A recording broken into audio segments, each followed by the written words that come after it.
Welcome, ladies and gentlemen, to our reward game. We've been productive today, so we're going to be nerds. Today we are doing Salvage Run. The second player places the station in the center of the play area. I don't know why it says second player, because somebody just needs to do it. Then, starting with the second player, the players alternate placing the remaining... the players alternate placing the remaining obstacles. Adding the two dust field obstacles at distance 1 to 5 of the station.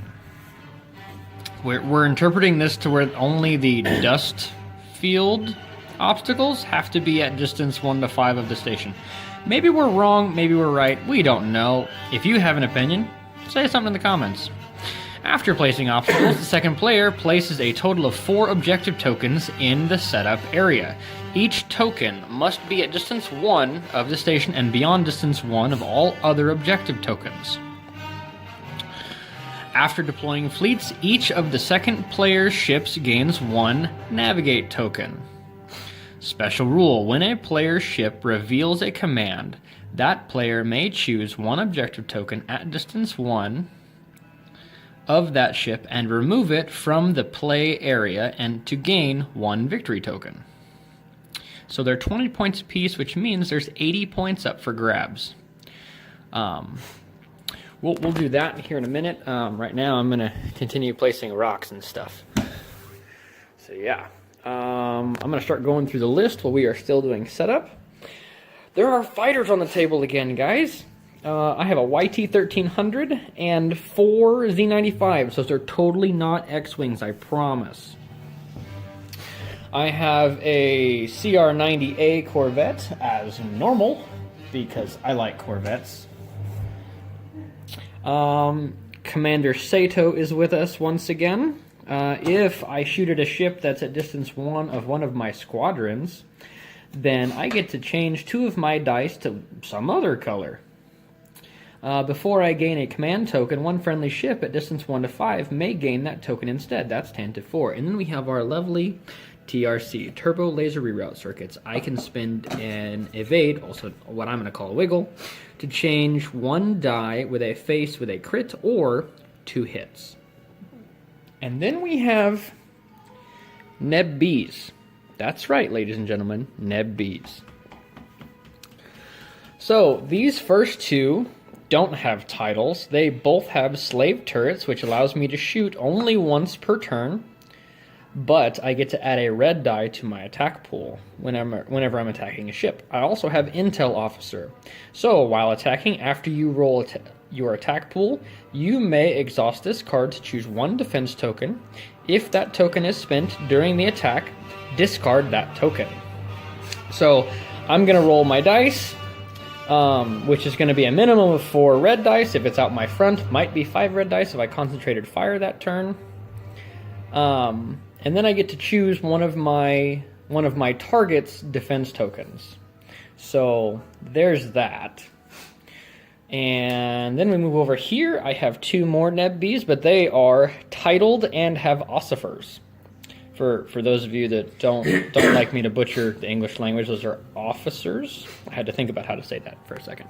Okay, both Neb Bees have the spinal armament, which allows, which it adds 1 red dice to your front and rear, but you can still shoot twice in a round. So that's why these 2 ships have those. We have Raymus Antilies, which whenever you reveal a command, you may gain a matching token without spending the command dial. And Salvation. While attacking a ship from your front hull zone, your crit icons count as 2 damage instead of 1, which I think means they count as 2 criticals. That doesn't matter anyway. Because they count as 2 crits instead of 1 crit. If I had something on here like Fire Control Team, I could use them to resolve 2 critical effects. Now we have the other Neb B, which is Redemption. When a friendly ship at distance 1 to 5 resolves a Engineering command. It gains 1 additional engineering point. So we go from 3 engineering to 4 engineering, which is kind of nice. And we also have Leia. When you reveal a command, you may choose another friendly ship at distance 1 to 5 and change that ship's top command to your revealed command. It also has spinal armament. So number 5 and number 11 have spinal armament and cool stuff. The black and white, or light and dark, if you want to go that way, are the generics with slave turrets and intel officer. And then Sato is on the Corvette, as he should be. Now let's go look at the Empire ships. I'm going to put food in my mouth. Alright. We have 4 generic TIE fighters. We have a Gozanti assault cruiser with repair crews. We have another Gozanti assault cruiser. This one has comms net, which allows it to pass tokens to a friendly ship at distance 1 to 5. And Taskmaster Grint. After deploying fleets, choose and place 1 command token on this card. When you reveal a matching command, whenever you reveal a command matching that token, you may gain 1 matching command token without spending the command dial. So if he does a concentrate fire dial, he gets a free token. And then we have a VSD with gunnery teams and disposable capacitors. Disposable capacitors allows you to add your blue dice at long range for 1 attack. It is a 1-shot. Gunnery team allows you to shoot twice in a round from the same hull zone. And then we have the ISD with all of these cards. This is the Simoon refit that throws 5 red dice and 2 blue dice. The Admiral is Darth Vader, which allows you to spend defense tokens to reroll dice. Gunnery team I already mentioned. Minister Tua allows electronic countermeasures to be put on a ship. Hardened bulkheads. Hardened bulkheads, whenever you overlap a ship of a smaller class or are overlapped by a ship of a smaller class, deal 1 fewer face-down damage card to your ship. Intensify firepower. At the start of the ship phase, you may discard this card or spend a concentrate fire token. If you do, until the end of the round, while each friendly ship is attacking a ship, it may change 1 die to a face with a hit icon and no other icons. Then we get into the X-17 turbo lasers. While attacking, if the defender spends a redirect token, it cannot suffer more than 1 damage on hull zones other than the defending hull zone. That's only going to matter for the Corvette because the Neb Bees don't have redirect. Heavy turbo laser turrets. This will affect the Neb Bees and not the Corvette. While attacking, the brace token defense cannot reduce the damage total by more than 1 unless it is the only defense token spent by the defender during the attack. That's probably what's going to happen anyway. Electronic countermeasures says you can use a defense token that has been covered by your opponent's accuracy token, and Avenger says while attacking, the defender cannot spend exhausted defense tokens. And that, ladies and gentlemen, is the battlefield we are playing on. And now we will begin deployment and turn 1. We'll check in back after deployment. Alright folks, this seems like a weird way to play Contested Outpost because all of the objectives have to be at distance 1 of the outpost. And the outpost has to go in the center of the table. That's how the Empire set up. This is how the Rebels set up. These guys are all going speed 3. Those ships are all going speed 2. He's going speed 4. Because he's a Corvette, why not? And that was in a deployment. Alright folks, this is the end of turn 1. We are resetting dials for turn 2. The Corvette is all by himself. The 4 Neb Bees are all going at speed 3 right now. All of the Empire ships are going at speed 2. Except maybe those Gozantis? Are those Gozantis going at 3, Josh? Everybody's at 2. Everybody's at 2, okay. Corvettes at 4, Neb Bs are at 3. Neb Bs totally should have gone down to speed 2. Just that way they, yeah, because they should have. That would have been smart. Yeah. Let's see how this goes. Alright, folks, this was the end of turn 2. We are all kinds of squished together. So the first mistake the Rebel player made was he didn't make the Neb Bs go down to speed 2 at the beginning of the turn. Because we're a lot closer than we should be right now. Fortunately, nobody throws black dice, so that part doesn't matter. But if Sato stays alive, then I'm going to get to throw black dice. But I'm probably going to lose a couple Neb Bs this turn. 2 of the Neb Bs took damage. They no longer have shields in their front. They don't have redirect tokens, so they're pretty much toast right now. I think this might be why nobody runs Neb Bs anymore. But yeah, let's see how this goes. This is part of turn 3. The ISD hit the black Neb B, and then the VSD finished it off. There was actually 6 damage dealt to that Neb B. Excuse me, 6 damage cards dealt to that Neb B. Neb Bs can only take 5. Now we're going to move the VSD. Alright, ladies and gentlemen, we have the end of turn 4. We have a dead Victory, a dead YT-100, a dead Z-95. The other 3 Z-95s have not taken damage. 2 of the TIE Fighters have taken damage. So we literally have a TIE Fighter at 1, a TIE Fighter at 2, and a TIE Fighter at 3. Both of the Gozantis died this turn. The Tantive 4 killed this one, and then these 2 both ran into the other one and shot at the VSD. So, yeah, that's what happened this turn.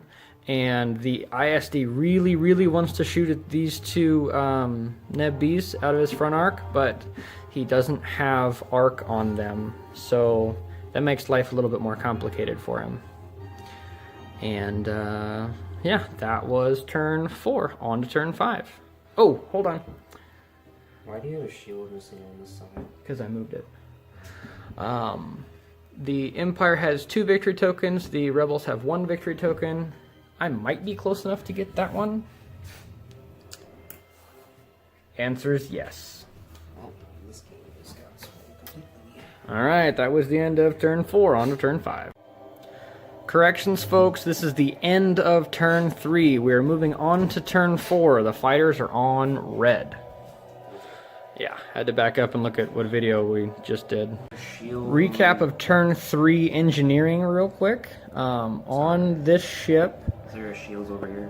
There are 3. Can you bring it down to 2? Yes. Thank you. Bring it down to 2. So this ship had 3 or 4 cards on it.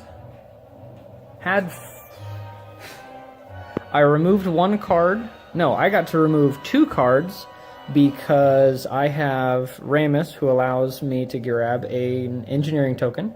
So that would normally get me to engineering 5. But since redemption was close enough, I got a 6th engineering point, which allowed me to remove 2 cards. And then I was on the station at the end of the turn, which allowed me to remove another card. So I was 1 whole point from death, and now I'm 4 whole points from death. So that was pretty awesome as far as engineering goes. This is bottom of turn 4. We didn't really do any damage to the ISD. I think we took 1. Mm-hmm. And we killed 1 fighter, and then he mopped up 2 of our fighters because I ran over 1 of them with... Oh, I was supposed to move him. Yep. He's gonna go over here. No, this guy has 2, this guy has 1. He's gonna go over there. Yeah. So some fighters died. They're off the table now. And now we're gonna go into turn 5. At the bottom of turn 4, we are tied with the victory point chips. So we each get an extra 40 points, which in the grand scheme of things doesn't mean a whole lot. Alright, ladies and gentlemen, we are going to call this game at the end of turn 5. Both of the remaining TIE fighters were shot down by Leia's Neb B. Took a pot shot at the ISD to do 3 points of damage, which he braced down to 2 and then redirected. I'm sorry, did 5 points of damage, had 2 doubles and a hit, braced it down to 3, redirected 2 to the front, 1 to the and 1 to the side because I shot the side. So yeah, this actually worked out a lot better than I thought it was going to. I still have Z95s that are alive, and they're actually full health because I think I've run them over 3 times and they've had to been moved. The Commander Sato is chasing the ISD. Commander Sato totally should have been General Riken this game, because that would have allowed the black ISD that got smoked on turn 2? Or turn... it was either turn 2 or turn 3. I don't remember which one it was. No, it was my black Neb B that got smoked. That would have been on turn... I don't remember. We'll look it up in the video. But it got smoked early, didn't get to activate that round. General Riken would have saved that ship to be able to shoot, which means I would have been able to do more damage to the VSD via shooting. It might not have been able to deal as much damage because it had no shields at that point. Yeah. So things could have turned out a little bit differently. Probably not a whole lot. Again, we're going to do math off camera. Those 2 guys are dead. Remaining ships are Raymus Antilies, Neb B, Leia Neb B, Generic Intel Officer Neb B, Sato Corvette, stand-in Z95s, and ISD with no damage cards. 2 shields on front, 2 shields on side, 1 shield on the back, and 3 on the other side. I realize you can't see any of that because I did that with my eyeballs. My bad. Alright, gonna do math off camera. Alright, folks, for those of you keeping track at home, make Neb B's great again. Kind of worked. The Rebels destroyed 162 points, got 40 points in objectives. The Empire killed 98 points, 40 points in objectives. So it was totals of 202 to 138, which is a difference of 64, which is a 7-4 victory for Rebels. If we're paying attention to tournament scales and things. So that was once again a fun game of Armada. We played Salvage Run. Yes. Played Salvage Run this time, which is kind of like a modified Contested Outpost. It was kind of a different game for us. We don't usually run Contested Outpost or get anywhere close to it. So we're going to clean up now, and you guys will see this video soon.